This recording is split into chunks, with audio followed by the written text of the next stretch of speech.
Hanggang ngayon, mainit pa rin pinagtatalunan kung kanino ba talaga merong mas malalim na koneksyon.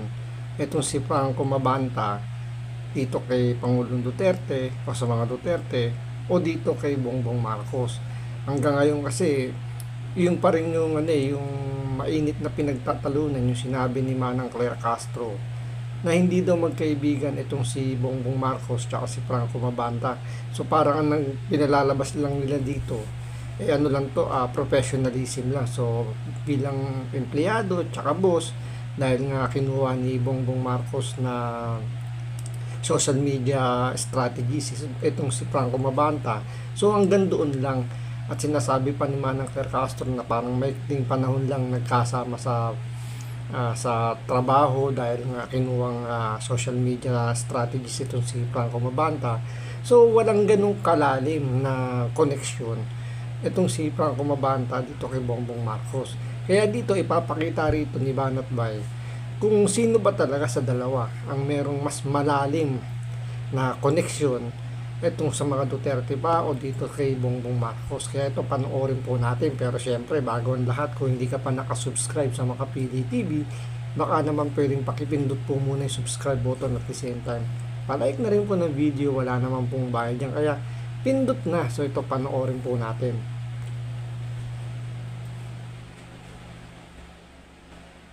Eto, yan. Sa kabila ng giit ng palasyo na hindi naging magkaibigan sina Pangulong Bongbong Marcos at Franco Mabanta, ilang dating post ng Pangulo ang nagpapakita na naging vlog producer niya ito. Pero hayagan din ang suporta ni Mabanta sa mga Duterte at sa Unity noong 2022. Nakatutok si Ian Cruz. Lumikha ng ingay ang pangalan ng social media personality at political content creator na si Franco Mabanta itong Martes nang maaresto siya at 4 na iba pa ng NBI dahil umano sa pangingikil kay dating House Speaker Martin Romualdez.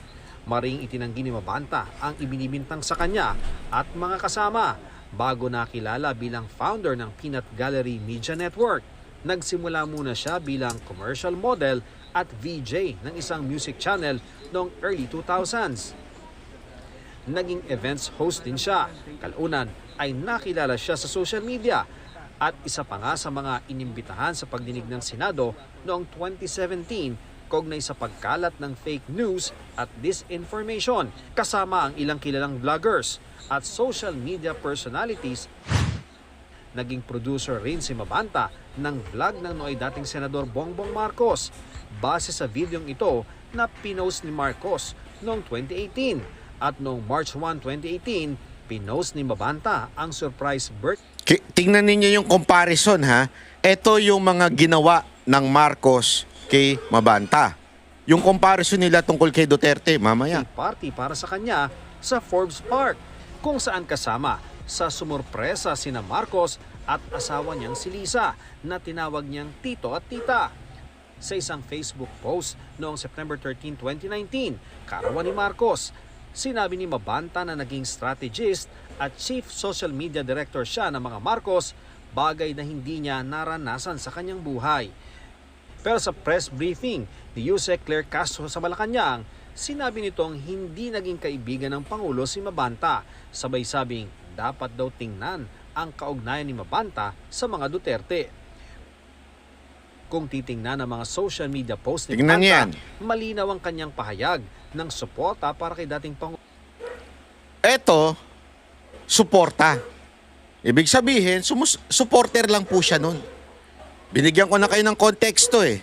Yang picture na yan, picture yan ng Christmas party na isa sa mga nag-organisa doon ay si Mocha sa mga vlogger. Kasi sabi ni si Mocha noon, lagi niyang pinipilit eh.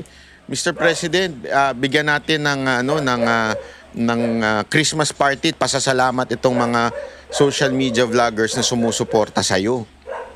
Ayan, ininbita lahat. Marami ngayon dyan, Marcos pa nga yung iba ngayon dyan eh. So hindi mo masasabing naging empleyado. Marami dyan naging Marcos na yung iba. Yung isa nga dyan, tumaba na sa kamarcos niya eh. Bakit? Alam mo naman, malusog pagka ikaw ay nasa administrasyon. Marami kang pagpapala, di ba? Oh. Ngayon, itong mga sinasabi ni Banat Bay, pwede nating ituring na na totoo. Kasi first hand siya mismo nandun mismo sa mga picture na inilabas ni Manang Claire Castro at na nakalabas ngayon dito sa screen ni Banat Bay.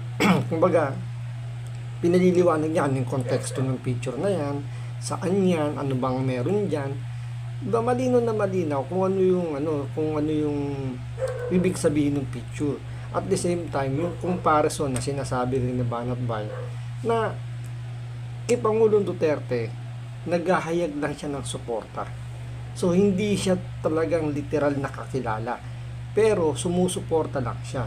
Unlike dito kay Franco Mabanta, binigyan ng surprise party sa bahay mismo ni Bongbong Marcos, tapos strategies pa ni Bongbong Marcos.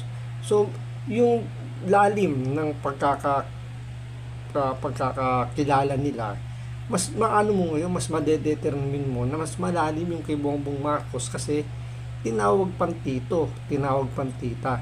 Kay Pangulong Duterte, tinawag ba niyang Tatay Digong? Wala, di ba? Former president, wala siya kahit anong palayaw or something, di ba, na tinatawag like tito, mga ganyan, di ba, or Tatay Digong, di ba? Kung ano ba bang tinatawag kay Pangulong Duterte, wala. Pero pagdating kay Bongbong Marcos, tito. Kay First Lady Lisa Marcos, tita. Tapos sa bahay pa mismo ginanap yung surprise birthday party. Yan yun. At the same time, if you would observe, iba yung kanyang caption. Doon sa kabila, kay Marcos, tito, tita ang tawag niya. Dito, hindi niya tinawag na tito. Di ba? Dito talaga is more on support and formal lang kay Pangulong Duterte. Pangulong Rodrigo Duterte. May mga larawan din siyang pinost kasama si Duterte noong 2017 at 2018. May 31, 2019, sa isa ring Facebook post, binati niya ng happy birthday ang anyay formidable na si Sara Duterte. Hindi rin tito-tita. Siya lang po ay part lang noon kasi nga yan yung tapang at malasakit. Tingnan niyo kasi nandyan tayo nun. Alam natin yan Sa Taguig yan Inorganisa ng mga Cayetano yan time na yan So lahat ng mga social media, mga supporters, mga parallel group ay naandyan. Baka nandyan pa si Madriaga. Alam mo naman yung bibida-bida yun Hindi, sorry wag ko kayo magagalit Pero sa mga event naman ng mga PDP, mga Duterte supporter, hindi mo naman magagarantiya na lahat dyan ay lehitimong supporter o lehitimong kakilala. Ang dami niyan name dropper. Ang dami dyan. Kaya ako sa totoo lang hindi ako masyadong excited sa mga ganyan-ganyan kasi ang dami ko na nakilala dyan. Meron nga dyan yung bungi na bayot. Hindi ko na lang babanggitin ng pangalan Sobrang social climber nun. Magni-name drop yun. Kaibigan ko si General, kaibigan ko si ganito, kaibigan ko si ganire. Binigyan nga ako, galing ako kay Mayor, galing ako kay Congressman. Tapos biglang hihingi ng suporta. Ganun ang style nun Social climber yun. Pero sa totoo lang, nanggagamit lang ng pangalan ng iba.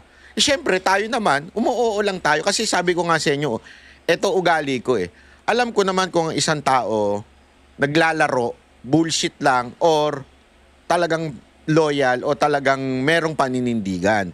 Ngayon, hindi kita ko komprotahin, sasakyan lang kita. Sige, okay, sakyan kita. Kasi ikaw naman nagbumukhang tanga Akala mo nakakaloko ka, pero sinasakyan lang kita. Maraming ganyan sa mga gathering ng mga vloggers. Yung magtataka ka nga, biglang napapaano ka tanginan to. Ay, sorry. Nasa kabila to Meron nga itong nakatagong account na bumabanat kay BP Sara Duterte pero nandito. Alam mo kung bakit? Ginagawa kasi ng mga vlogger yan Yung mga ulol na vlogger na pera-pera. Meron silang account na iba-iba na hindi nagtatago, hindi nagpapakita. Tapos bumabanat kay BP Sara Duterte, pero bumabanat din kay Marcos. Para dalawa kita niya. Ganyang kaulol yung mga ibang social media influencer o vlogger. Kaya ito, walang napapatunayan. na malapit siya sa mga Duterte. Ang sigurado tayo, o yung ikaw ay i-surprise birthday party ni Marcos sa bahay niya. Yun, 100% proof na ikaw ay malapit kay Marcos. Abay, niyakap ka pa eh.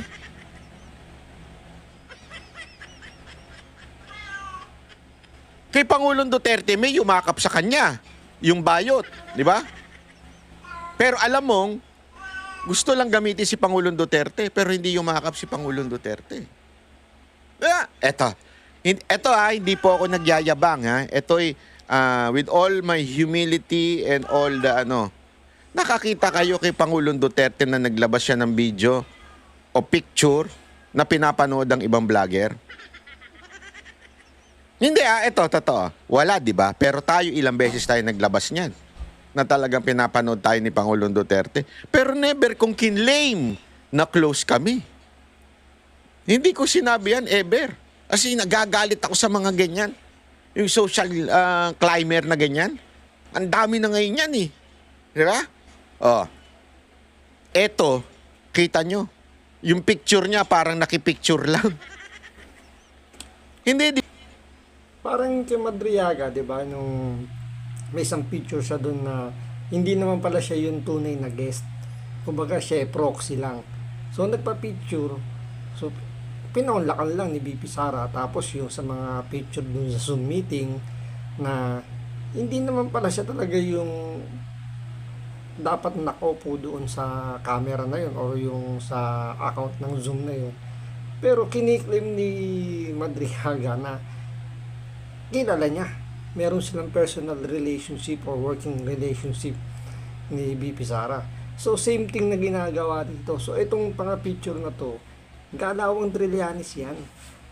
Siguro nakita nila na naging effective yan nung panahon ni Pangulong Duterte kasi nga hindi nagrereklamo si Pangulong Duterte. Wala siyang sinampahan ng kaso dahil nga ginagalang niya yung freedom of expression, yung speech, di ba? So, demokratiko tayo. Yung mga criticize talagang wini-welcome niya lang. Kaya nakita siguro nila na effective yung maglabas ng picture na may kasamang ganyan tapos palalabasin meron silang personal relationship. So hindi na umuubra ngayon yan kay Vice President Sara Duterte kasi nga nakita na rin naman ng marami sa atin, yung mga kababayan natin na ginagamit lang yung picture para gumawa lang ng chismis. Pero ang totoo talaga ito, mas malinaw yung ebidensya na mas malapit talaga itong si Franco Mabanta kaysa kay Bongbong Marcos kaysa kay Pangulong Duterte kasi nga wala namang matinong tao na isusurprise party mo, hindi mo naman kaibigan, hindi malapit sa'yo. Magpapatawag ka bang tito, tita kung hindi malapit sa'yo? Diba? Napaka-logic lang naman nun. Hindi, di ba? Anong punto ko dito? My point here, hindi ito close. Hindi ito malapit sa mga Duterte. 1,000% sure ako. Hindi ho ito malapit sa mga Duterte. Pero 1,000% sure ako na ito'y malapit sa Marcos. Mantakin mo, may birthday party ka? Surprise sa bahay? 31, 2019 sa isa At sa tingin nyo, magkano kaya ginastos ni Bongbong Marcos doon na mag-asawang Marcos para surprise birthday party si Franco Mabanta? Sa tingin ninyo, sabihin natin mababa na 500 million o 500,000. Kung hindi ka close yan, gagastos mo ba ng ganong kalaki? Diba? Isip-isip din. Hindi mo naman kakilala, surprise party mo, gagastos mo ng ganong kalaki. Tapos sa bahay mo pa mismo. Siyempre, mangungumbida yan ng ibang mga tao. Papayag ka ba na may papasok sa bahay mo na hindi mo naman kilala? Diba? Napakasimple.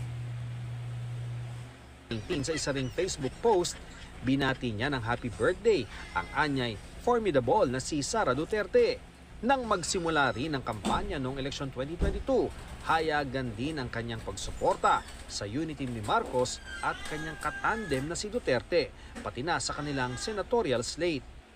2024 nang itatag ni Mabanta ang Peanut Gallery Media Network o PGMN kasama ang dalawang co-owners na di niya pinangalanan. Ayon sa Facebook page ng PGMN, May kasama daw siyang co-owners, hindi niya pinangalanan. Ibabangga natin yan dun sa isang revelasyon. Natatangi itong media channel para sa free speech na bukas sa kahit sinong kampo. Ian Cruz, nakatutok. So yun po, malinaw na mas close itong si Franco Mabanta sa mga Marcoses, especially siyempre sa magkasawa, kaysa sa mga Duterte. Kasi napaka simple lang isipin, 'di ba? Kahit nga yung kaibigan ng anak mo or kamag-anak mo pinakilala sa iyo, hindi ka naman yung tatawagin tito, tita agad ng agad-agad kung walang, alam mo, kung wala silang common ground na pwedeng mag-connect sa inyong dalawa para matawag na ganun, di ba? So, yung kay Bongbong Marcos, meron silang common ground para matawag siyang tito tsaka tita, tapos gagastos naman ng ganun kalaki. So, mga tanga na lang yung magsasabi na mas close itong si Mabanta sa mga Duterte kesa dito kay Bongbong Marcos. So, di ba? So, ganito lang po muna. Maraming salamat po sa panonood. Ingat po kayo lagi. God bless.